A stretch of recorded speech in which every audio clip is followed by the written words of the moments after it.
যখন আমরা কোনো কাজ খুব এক্সাইটমেন্ট নিয়ে শুরু করি তখন সবসময় ভাবি কবে কাজটা শেষ হবে, ফাইনাল লুকটা দেখবো, কবে কাজটা শেষ হবে। তখন কাজটা শেষ করার জন্য আমরা কত তাড়াতাড়ি না সব কিছু করি, কিন্তু যখন সত্যি সত্যি কাজটা শেষ হয়ে যায় মনে হয় যা এত তাড়াতাড়ি শেষ হয়ে গেল। ফাইনালি এখন বাজে ভোর 5:50। আমার চোখ মুখ দেখে বুঝতেই পারছো আমার অবস্থা একদম খারাপ।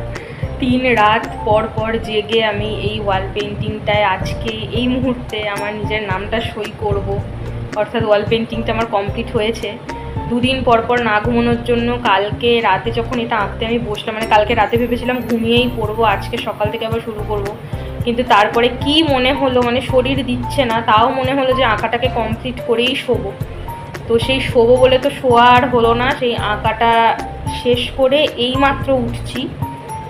আর আঁকতে আঁকতে 2-3 বার ঝুলে পড়ে যাচ্ছিলাম, আমার হাত থেকে তুলি পড়ে গেল, এরকম হচ্ছে। তবু বারবার উঠে উঠে উঠে উঠে অনেক কষ্ট করে নিজেকে টেনে টেনে টেনে টেনে ফাইনালি আঁকাটা কমপ্লিট হলো আজকে। চলো এবারে নামটা জাস্ট সই করে নিয়ে আঁকাটা কীরকম হলো সেটা তোমাদের সঙ্গে শেয়ার করি।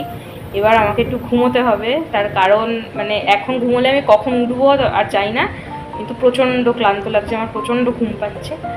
যাই হোক চলো ফাইনাল লুকটা শেয়ার করি।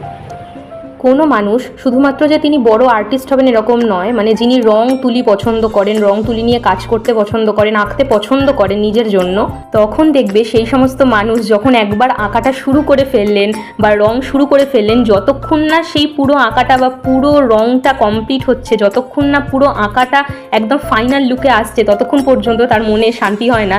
শুধু মাথায় এটাই ঘুরতে থাকে যে কখন কাজটা একদম কমপ্লিট করব।